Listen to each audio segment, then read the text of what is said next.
Hi everybody, Courtney here. I thought I would do a get ready with me and a money chat, money and life chat, because I've said this before. This is more of a lifestyle channel. This channel started with lessons that I wanted to teach my children, and also for information for my students. So when I had my yoga school, I had a vocational school. I trained over 250 teachers over a 10-year period. And I do like coaching and solution focused coaching and yoga therapy. So, but I've also done a lot of money coaching and financial coaching and just helped, a lot of family and friends. I probably take 4 or 5 business coaching calls a week that are what I would say unofficial. I used to have a practice where I would do like official coaching, but I have since quit doing that. And so I'm going to talk a little bit about goals today and where I am just as I'm sitting here putting on my makeup. If you're interested, I don't use fancy makeup. I used to work for Redken and Aveda, and when I was younger, I used a lot of high-end products, but I since have quit doing that when I learned that a lot of the higher-end products are owned now by the same companies. So like Clorox and places like that have purchased a lot of the bigger companies. So I use Neutrogena, NYX, and e.l.f. products mostly, and a few L'Oreal products. Okay, so I had mentioned on here a couple of weeks ago that I was probably going to do a no spend or low spend for August, and I do have some things coming up. No spends really aren't on the agenda for me anymore because my life has become a bit more complex with our business and just with the way our business runs. As one thing I've learned from that, Ramit Sethi, who I did a talk about a couple weeks ago on the show, I Will Teach You to Be Rich, was that as you build wealth, there are some complex systems in place that just make life a little bit more complex. So what I'm going to do is I'm going to go to a needs versus wants, and I'm just going to call it a low spend. I have some things coming up, like I have to go to the Cherokee Nation to get some medical work done, which will require me to rent an Airbnb, meals out, things like that. So I'll do things like find one that's within my budget. I don't do fancy meals or anything like that. I don't value like expensive Michelin star meals, and they don't have that in the Cherokee Nation anyway. I don't eat fancy food. I'm eating a vegan. I eat a lot of rice, beans, potatoes, vegetables. So it's really not even an issue. I will probably take my son out because he lives about an hour and 20 minutes from the Cherokee Nation. So I always make a plan to go see him. So in August, if you would like to join me, the way I'm doing this, I have done a whole year of a no spend only on necessities, and it was wildly successful and I loved it. There's a video somewhere in my videos on the no spend year. It was great. It taught me so much, and it really changed my life. Now I do the low spends, which is just like, do I need it? Do I want it? Is it going to improve my life? Is it going to ease friction in my life? That's another thing. As I have become financially independent, for years I was this is just a neutral pencil from NYX. For years I was trying to build wealth. So there first was the big getting out of debt stages, right? The saving an emergency fund stage, the starting to invest more stage. And all of those things, trying to earn more, going from being a part-time stay-at-home mom to a single mom to building a business to trying to earn more. So all of these things have taken time over the years to build and grow. None of this was like a quick process. So now that I'm in a process where we are higher earners, and that's kind of hard when you have a channel that talks a lot about frugality, and a lot of people who watch me are talking about frugality. I am still frugal, even though I'm financially independent, but I'm also now doing what I call value-based spending and spending money. And I've always done value-based spending, but it changes a little bit. Like I'm not going out there being wild, but I'll talk about, I just purchased a new car, about how I did that and what I value. So This next month, I'm not going to be going like major clothes shopping or anything like that. I will get like my nails and toenails done. It's something I have allowed myself to start doing. I still don't get like fake nails or any kind of expensive service or anything. I might do like, I did upgrade and do the spa pedicure. And to be honest, I didn't enjoy it that much more than the basic one. So I'm going to go back to that. So, it's just kind of looking at your spending and thinking, is this reasonable? Is this spending too much? Also, after buying the car and having to pay the taxes on the car, and I just fully funded our retirement funds today, which was kind of the first time I've ever been able to do that. So it's a big achievement. I am 52. My husband is 65. This is the first year I've ever been able to max out our IRA and our solo 401k. And I say max out not to the limit, but to what we were allowed to put in there. Because even though we have a business that's successful, we have a salary that we take from that business. And so that puts limits on what you can invest. So I spend money now to reduce friction in my life. For instance, I recently went and got the pre-check with the TSA to make traveling easier. So when I go in, I don't have to stand in a long line. I don't have to take my shoes off. Someone who has hyperhidrosis, meaning my hands and feet perspire excessively. It's always really embarrassing to leave little like wet footprints on the ground. And so this just reduces friction in my life. It makes my life a lot easier. Flying to Denver recently, I would say it saved me at least an hour both ways. It was really nice, and it reduced my stress level immensely. So I've been spending money on things like that. Let's see, I went to purchase a car. I'm going to tell you what happened and decisions we made financially around that, so it might inform the way you make decisions. Because when I listen to other people in the frugal financial budget world, I will pick up a thing here or there, a nugget of wisdom that helped me. And probably the things I share with you are nuggets I've heard from someone else. My son, we pay for his car. We have 6 kids. We have the one son that I tell you all the time about that's autistic. So he can live on his own, but he needs assistance, and he is on disability, so he has a special housing situation. His car I had purchased from a little old guy who lived in a retirement community nearby. The car had 100,000 miles on it, but it was in perfect condition. It was like a brand new car. The guy was, I think, an engineer, and he had done all the maintenance on the car. Everything was done. And we had a really bad hailstorm, and it completely busted out the windows and just dented the car all up. It tore off the back door handle where it doesn't work anymore, and it busted a hole in the light. So we decided, because I didn't know about having comprehensive insurance, I had liability on the car because it was only worth about $4,000, even though it was a great car and it runs great. And I didn't know you could have a lower deductible on liability than you can on collision.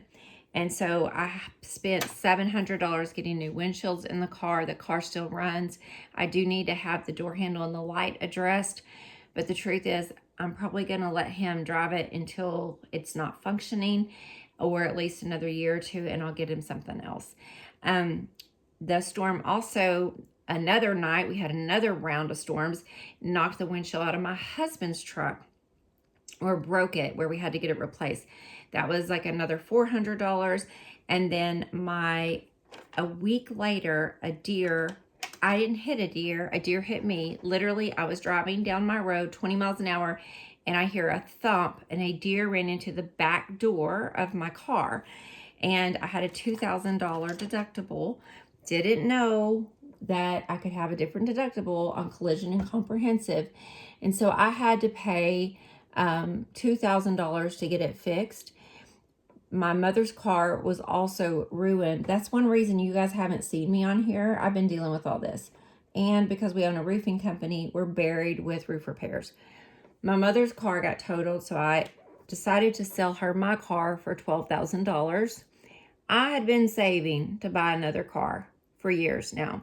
I sold my car 3 years ago for $12,000, and I've been driving cars that cost less than $12,000 ever since, except for the last car I bought was $12,000. My car went up in value. I put new tires, new brakes on my car. I sold my mom $12,000 for my Honda Accord. I had a 2013 Honda Accord that I dearly loved, but my mom couldn't really find anything else for that price that was that good of a quality. So I wanted her to have something, and I had been thinking about going back to driving an SUV.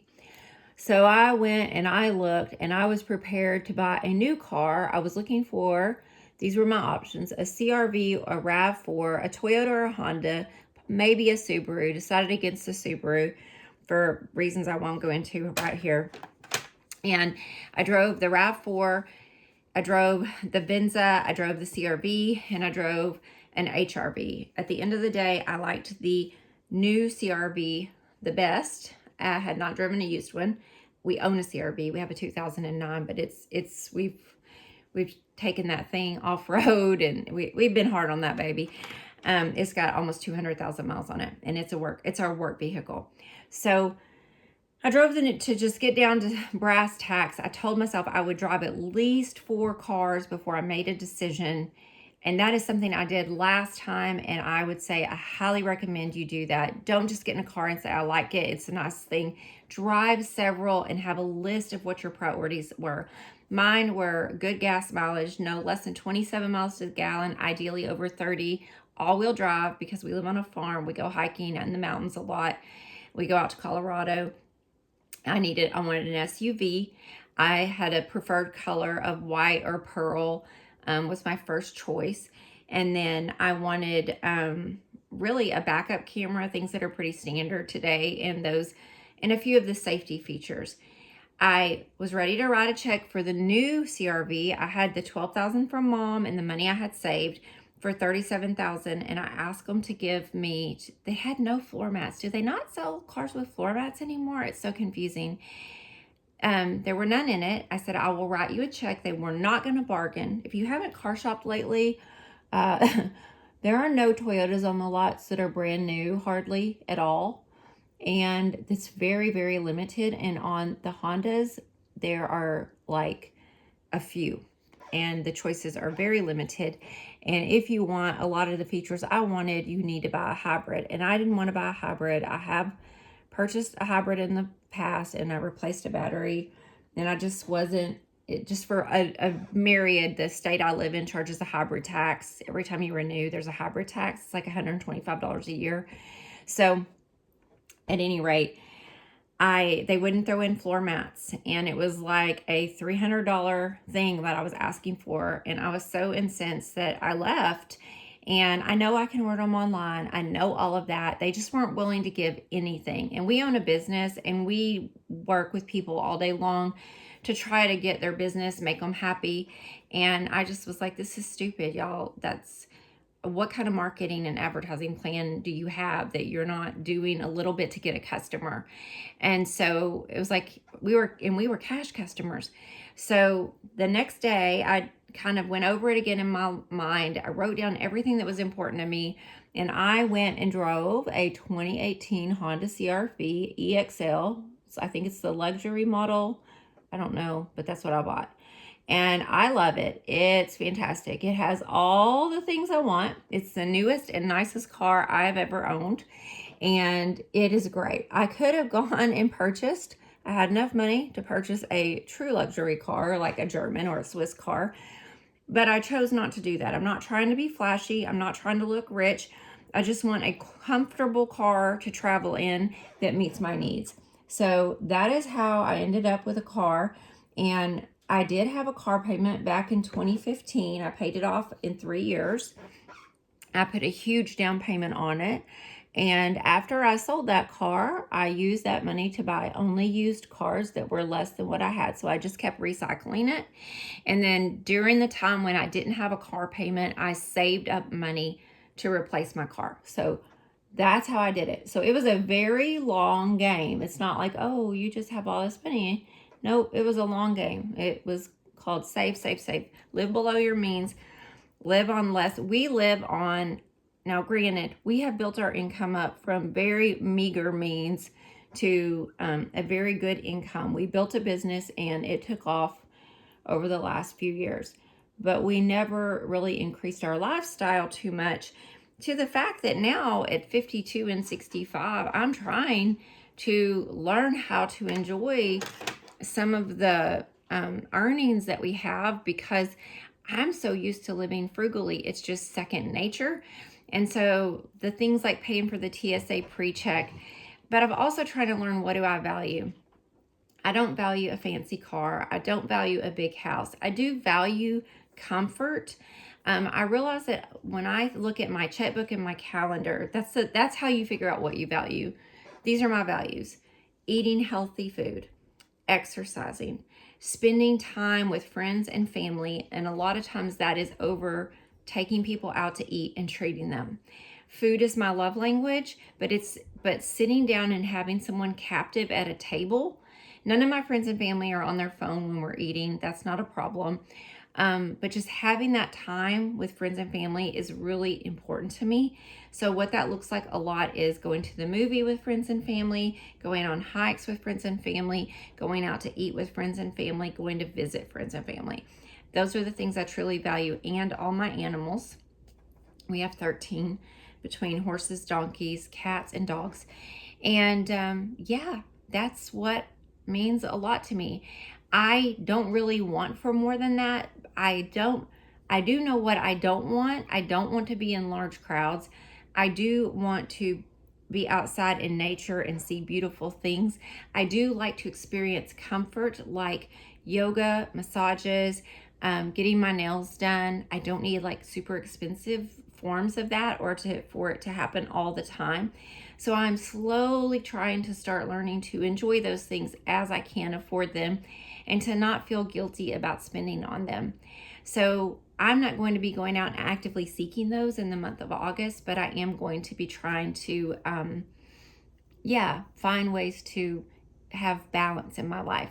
So some of our short-term goals are to be in business for another 2.5 years, to build up enough money to retire in 2025 or the end of 2024, and to possibly downsize from where we live right now. I love our farm, but it is a lot of work. We may consider downsizing.